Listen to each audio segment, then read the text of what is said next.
So now I have the handicap that all of you are actually thinking about what you're going to pitch. And all heads are going to be probably thinking about that rather than thinking about what I want to talk about, which is Magento 2. Let's see if I can. There we go. That's me. Director of Product Management for Magento. If you want to learn about Magento 2, you are in the right room. Or if you want to do a pitch fest in a little bit, you are in the right room. If you are here for something else, you're in the wrong room. And that may be evidence that you had a really good time at the party last night. So who made it past midnight last night? Anybody willing to admit that? All right, that's why you're here. The people that went past midnight are not here. That's all the empty seats in here. They're going to miss out on the pitch fest. They're going to miss out on Magento 2.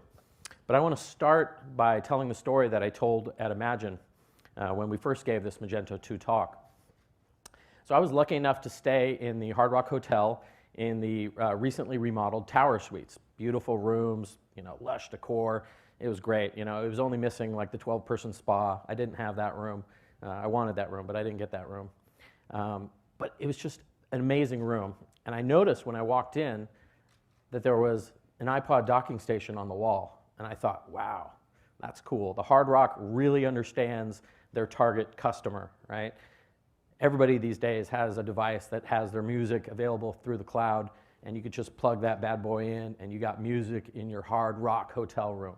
I thought, that is cool. And then I looked closer and noticed that it was for an iPod 4 or an iPhone 4, and I had a 5.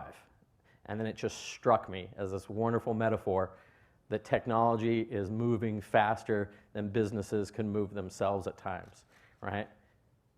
Think about all the money, the millions of dollars that the Hard Rock invested. Think of the guy that pitched that. We're going to have these amazing iPod docking stations. Everybody's going to love us. Hotel's going to be full, right? That guy had to creep back in there probably several months later and explain to his boss, it's going to cost us a few $1 million extra to upgrade to the 5. And then several months later, he probably had to go back in there and say, I meant the iPod 6 or the iPhone 6. We got to update to that now. So technology is passing businesses by unless they're prepared for it.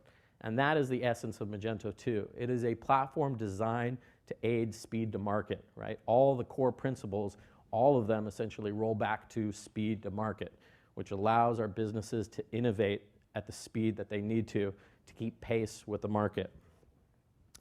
So in terms of platform goals, I'm going to race past this one because we're actually going to go over it in the keynote. I'm going to assume you're all going to be there, but I'll share the most important date.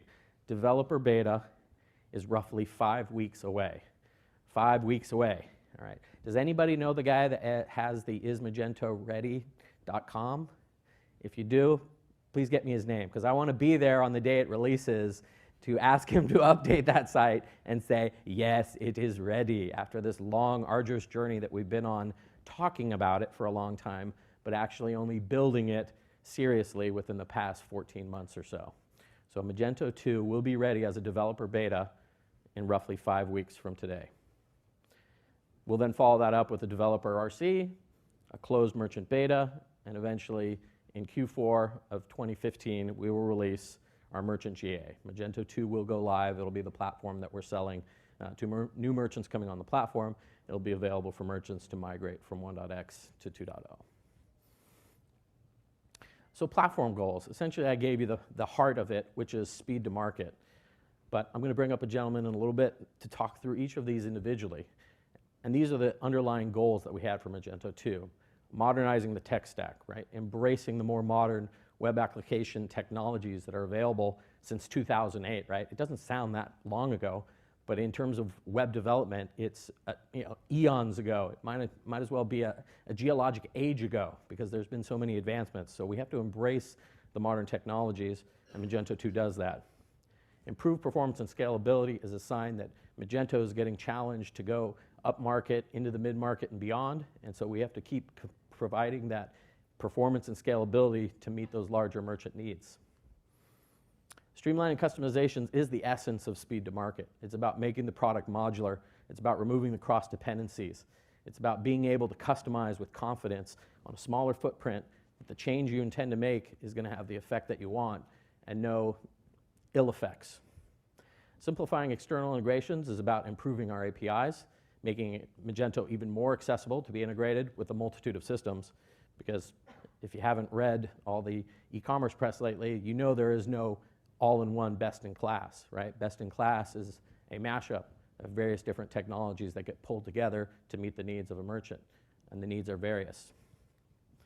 And then easy installation and upgrades is about Magento taking a new stance around lifecycle management with a standalone installer, with an installer that's going to tell you when extensions are conflicting, with an installer that's going to help you through the upgrade process.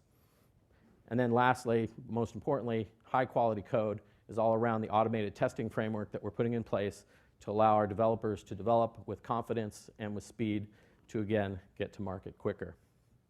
So 5 weeks from now, I want everybody to go to GitHub when they see the announcement, download Magento 2 so that you can give us the feedback we need to make it an outstanding platform, a platform that you're proud to build on, a platform that you want to build on, because we think it is the future of Magento and where we're headed. So now I'll bring up the guy that's responsible for doing all those goals, Rick Hogge. He's our lead architect for Magento, so please help me welcome him to the stage. Thank you, Paul. And thank you guys for being here. I appreciate your interest in Magento 2. So just a little introduction about me. My name is Rick Hogge. It's just like the animal here and the sticker on the laptop.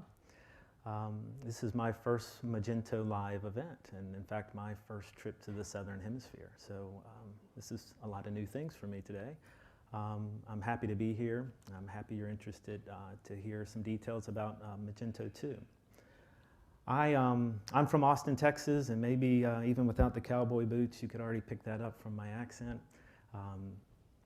But I work with a group of about 12 architects around the globe, and we're responsible for delivering on the design of Magento 2. So on behalf of them, I'm going to get into some of the technical details that map to the goals that Paul just talked about.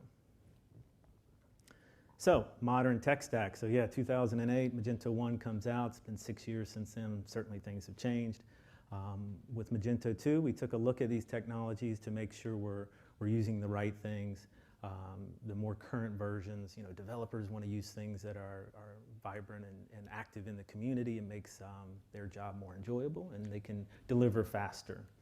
So, but everybody can now take a deep breath and relax. Magento is still a PHP e-commerce platform. So no worries there, and you're going to see some other familiar components that make up the basis of our technology stack. So really no surprises there. The versions, we're upgrading our supported versions here. PHP 5.3 is out of support now, and by the time we're GA, 5.4 will be as well. So we're focusing on 5.5 and 5.6. I have this big screen here. I don't need to look back here. So, MySQL 5.6 brings some performance improvements that we certainly want to leverage and take advantage of those. Of course, Apache Web Server is still there with the common versions that you see. So I have a question. Anybody in the audience using Nginx with their environments? Very good. All right, not surprising. So Nginx, you guys certainly know, a highly scalable, event-driven architecture, and we're adding that support natively in Magento 2. So we're happy to be doing that. On the client side, we're introducing some changes as well. And really we looked at this and we said we wanted to select a group of components that were popular and people knew how to work with. We're not trying to do anything bleeding edge here. We want a stable platform. We want you guys to go out there and innovate and try the more interesting things here. We focus more on stability here with these well-known components. So you can see we've chosen jQuery as well as less for our CSS preprocessor. We're going to leverage require.js and the asynchronous module loading that gives us for prefetching scripts before they're needed on the page. And of course, we support like most websites now, the HTML5 and CSS3 standards. We took a look at our code as well and said we better modernize that. And we've adopted 4 of the standards from the framework interop group, PSR 0 and 4 around auto-loading. I'm sure most of you guys know this, and 1 and 2 around coding style guidelines. So yes, with Magento 2, we want to make sure that it scales to the needs of your business. We have significant allocation of resources that are profiling our code ongoing. So we've allocated a lot of time in our process to make sure we're looking in the right spots, finding those problem areas, profiling them, and making the necessary changes. William, in a little bit, will speak about a performance toolkit that we've developed. We also have integrated into our builds that when deliveries happen that we can validate we're not having performance degradation. So my point is performance is a big thing and something we're certainly interested in Magento 2. However, a lot of performance issues can be a result of a lot of database catalogs growing, your rule sets are getting bigger, and these can have a negative impact on performance. So for us, we took a look at our database indexing, and you can see we've restructured some of those, and we've seen very good performance gains there. We're supporting partial indexing, so we don't have to rebuild the whole index. We can just hit a part of that. And now this runs very nicely in the background. So customers are on the site, shopping, adding things to the cart, and checking out, and indexing is happening without any lockups. So page caching, so in Magento 1, there was an EE module for our built-in caching. That's now available in Magento 2 in the Community Edition. If you enable that, you can choose between a file-based or Redis store for that. How many of you guys are using Varnish now? I imagine we'll see lots of hands there. Yes. So now in Magento 2, we are adding support for Varnish 3 and 4, so that configuration file will be part of the framework.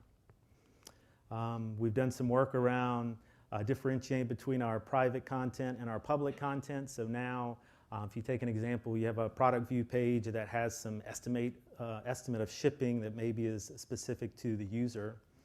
That shouldn't be part of the public cache. That section there is private data. So now at a block level, we can specify attributes to indicate that this is private content, so that won't be part of the cache server. When the page goes to the browser, then there'll be an AJAX call that follows up to actually pull that piece of data, and then that can be cached in the user's browser.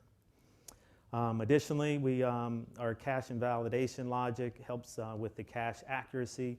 So we've tied into Magento events there, and when we get these, we'll contact the Varnish server to invalidate those pages. All right, so streamlining customizations. So this section, and this is a theme around modularity. Paul was talking about that. When we looked at some of the challenges in Magento 1, because it's such a flexible system, you get lots of customizations, and you get a great site, and the flexibility is wonderful in Magento, but it really can cause problems, as you may know, during the upgrade process. It's like, okay, can I remove this piece without affecting that? So we've taken a hard look at increasing and creating a more modular system with Magento 2. So developers in the room, and I assume there's quite a few, probably remember, or still remember, it's still there. Magento 1 has I think it's a libmage section that has a lot of framework-like functionality. We've taken that and we've created this Magento framework namespace, and we've encapsulated a lot of the things that are really framework related. We've gone through the rest of the code, and you're going to see some examples here of where we've pulled out those components, and now we have a new Magento framework, Magento 2 framework, that has no dependencies on any other modules. And so this is intended to be the foundation that modules are then different component types, whether they're modules or themes or language packs, come together with extensions and your customizations to create your specific specialized site. You saw a box just disappear there, and the reason it did that is wanting to highlight the fact that, hey, if we know that these modules, we know the dependencies across modules now, through tooling, we can be able to run on the site to say, hey, that you want to remove that module, you can remove it, and it's not going to affect the stability of your system. So you'll really be able to better create a specialized environment for your setup. So the next set of slides here is really just kind of going into that modularity, kind of beating beating that a little bit with this presentation, but there was so much work that went into the refactoring to support what we're talking about here. So here's an example where we have a framework view component that was created, and we went and took block rendering and the template engine and the layout infrastructure, and we moved it into that. Likewise, we did the same thing with framework app, where the front controller, request response, and routers and bootstrapping have moved into that. We went the other way with the global admin HTML module. So this module in Magento 1 contains all the blocks and controllers for the back end. So now we've broken that out, we've eliminated that module, and those pieces have moved to the respective module that they belong with.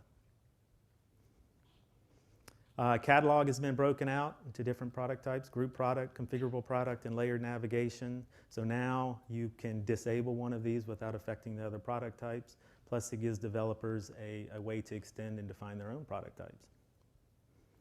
And the last thing on modularity, we went through the logic and identified where search was throughout all the code base. We've pulled that out and we've encapsulated that into a search module. Again, like all the other modules now, we have confidence that we can turn this off if you don't want search. You can turn it off, you can remove it from the code base. And part of this refactoring also allows us to define third-party search providers. So dependency injection. So I think most frameworks today have some form of dependency injection, and when it came time to implement this in Magento, we took a look around at what was available, those offerings, and really decided at the time it was best for us to implement our own. We needed something that was very performant and provided constructor-based injection, and plus we wanted to be able to configure those settings at a module level. So with those requirements, we said, hey, we're best to go create our own, and that's what we did in Magento 2. So when you see that, when you pull down the code, and hopefully you will, you'll see that this dependency injection has an object manager. This is the thing behind the scenes that's doing all the work on your behalf. Each module has a dependency injection XML file that defines kind of alternatives for interfaces. Hey, I want to inject this interface or this class, but at a particular module level, I can say, oh, no, this particular configuration says this implementation gets applied. And that's a critical point for test automation, because we can supply mock implementations now for test runs, so we don't have to provide the real implementation to get good test coverage there. You guys are probably familiar with the Mage class. This has lots of methods in there that are supporting different types of patterns in the system. We've gotten rid of that. With dependency injection, we have a cleaner way to support those same things. Interception. So this is another feature. So think of this as our aspect-oriented programming. We also call this plugins. Interception is what you're doing. Plugins is how you're actually doing it in the code. But really what this is through XML configuration, we can go in there and we can say any public method. You can do a plugin around any public method. And what it allows you to do is extend that behavior. And when, based on that configuration, and this works with the dependency injection, these are wrapped. So during execution, all those plugins are called before and after and around, or all of them, based on the configuration. So really this is how we want you guys to extend the product in Magento 2.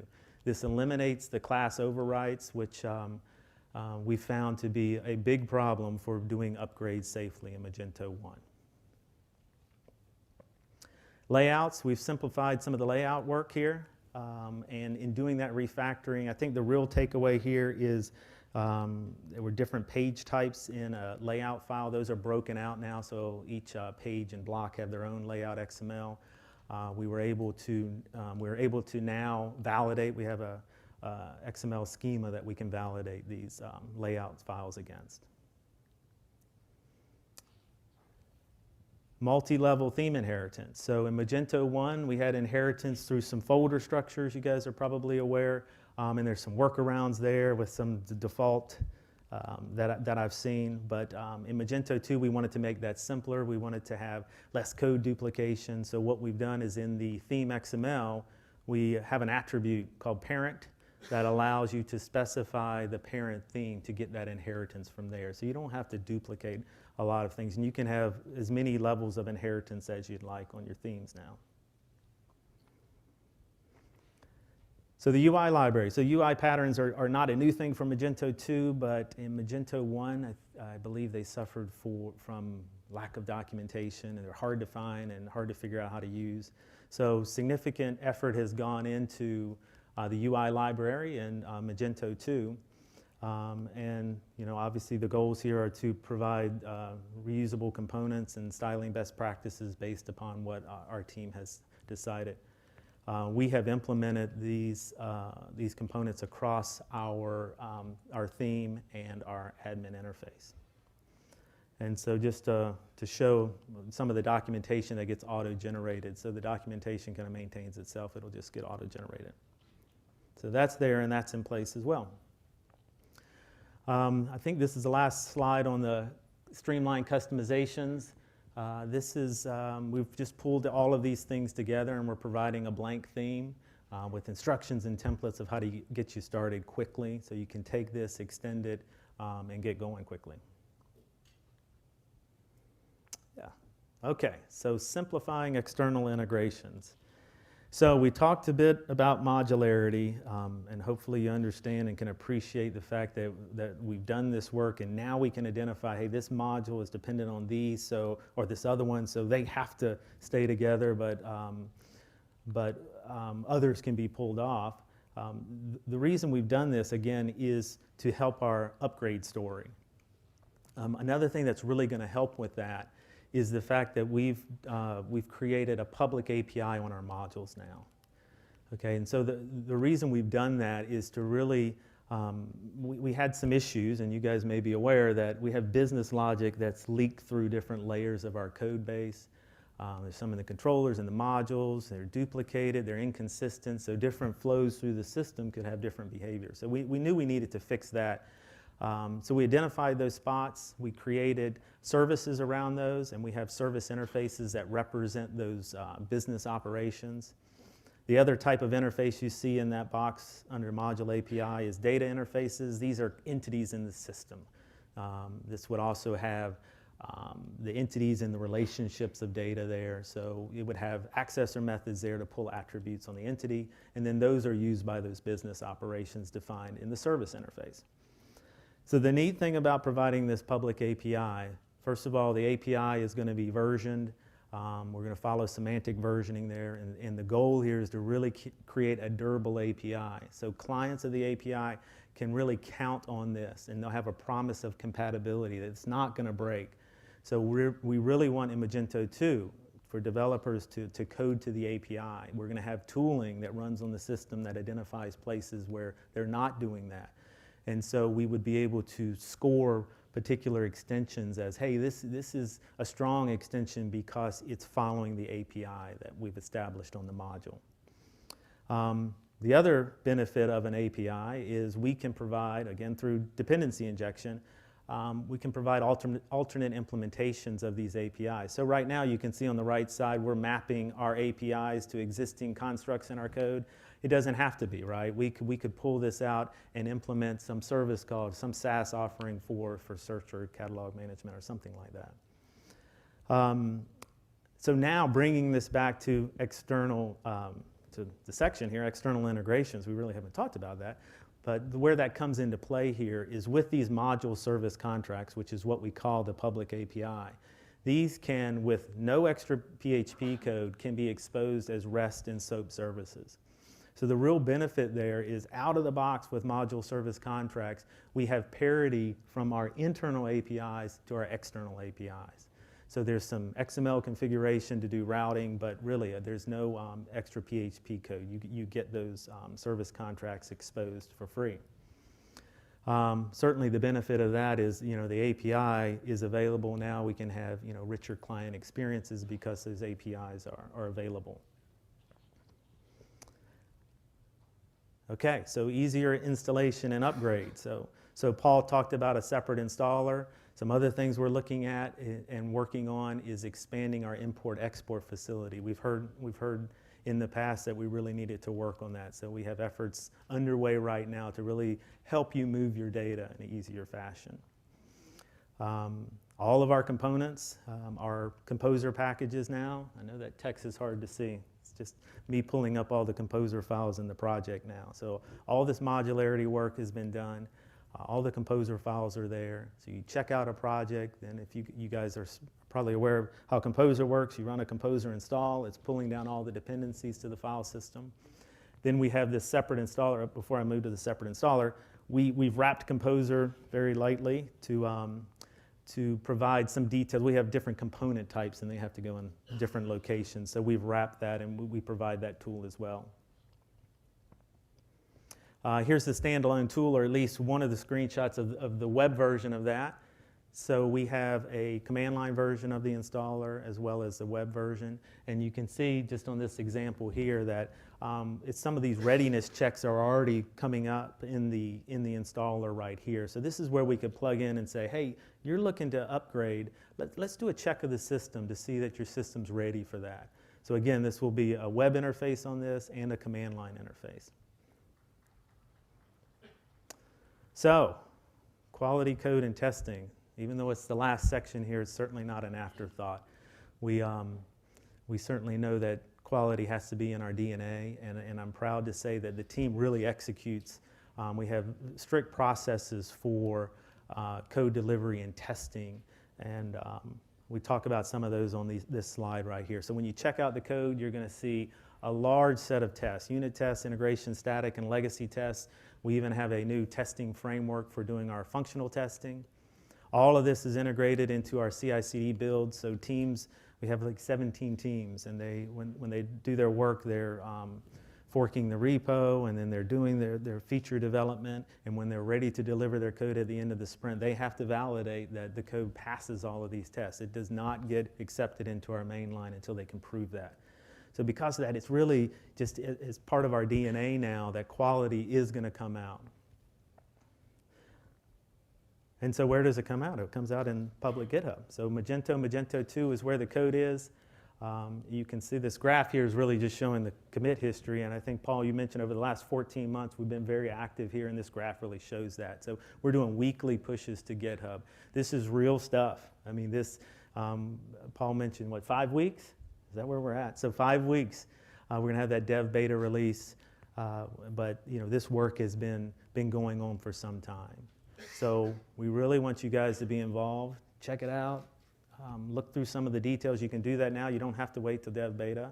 And we really want your feedback. And we want developers to get engaged because we need to build out the Magento 2 ecosystem.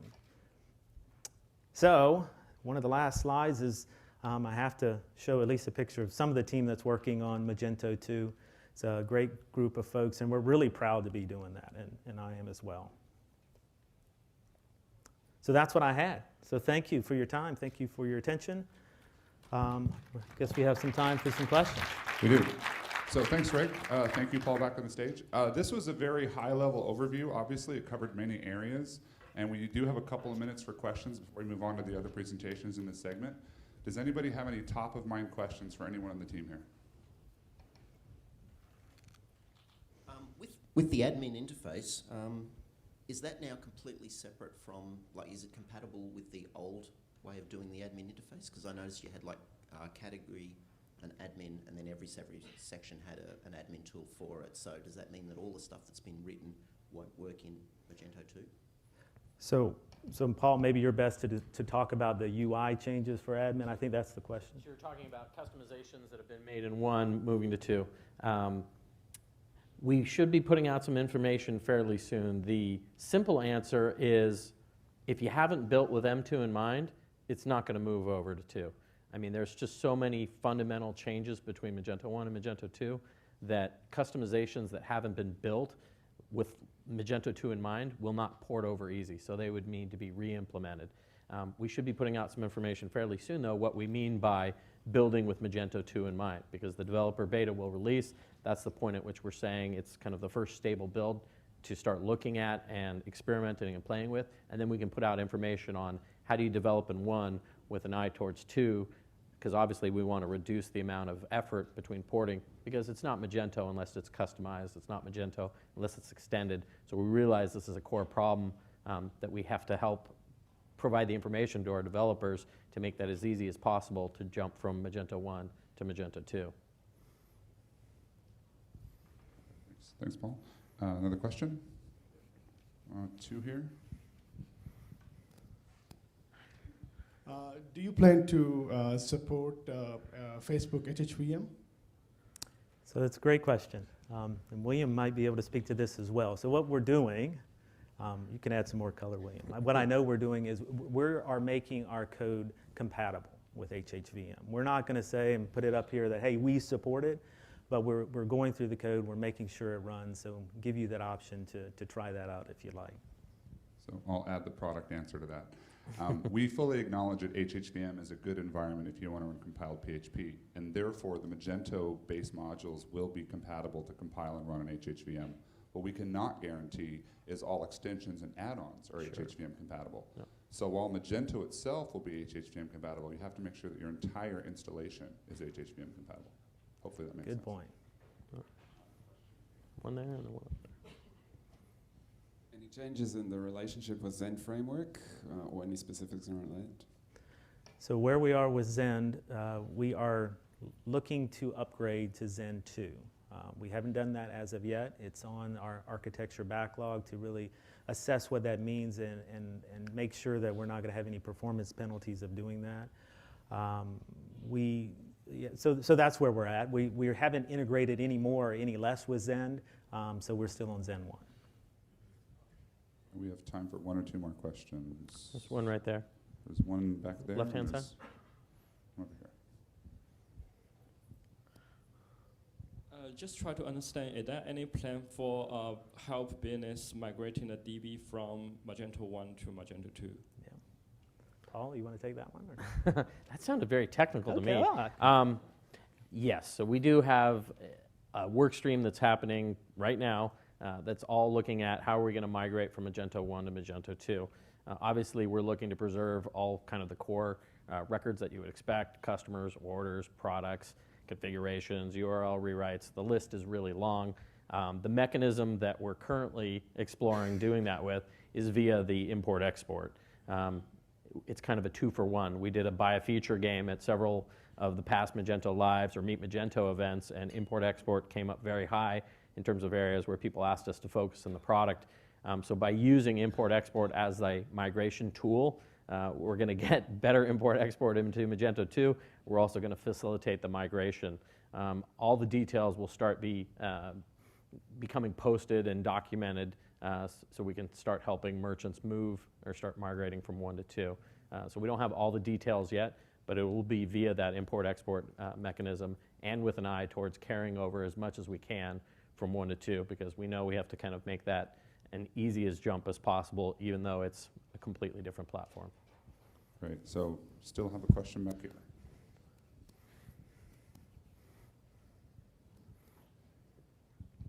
Thanks. I think it's a quick one.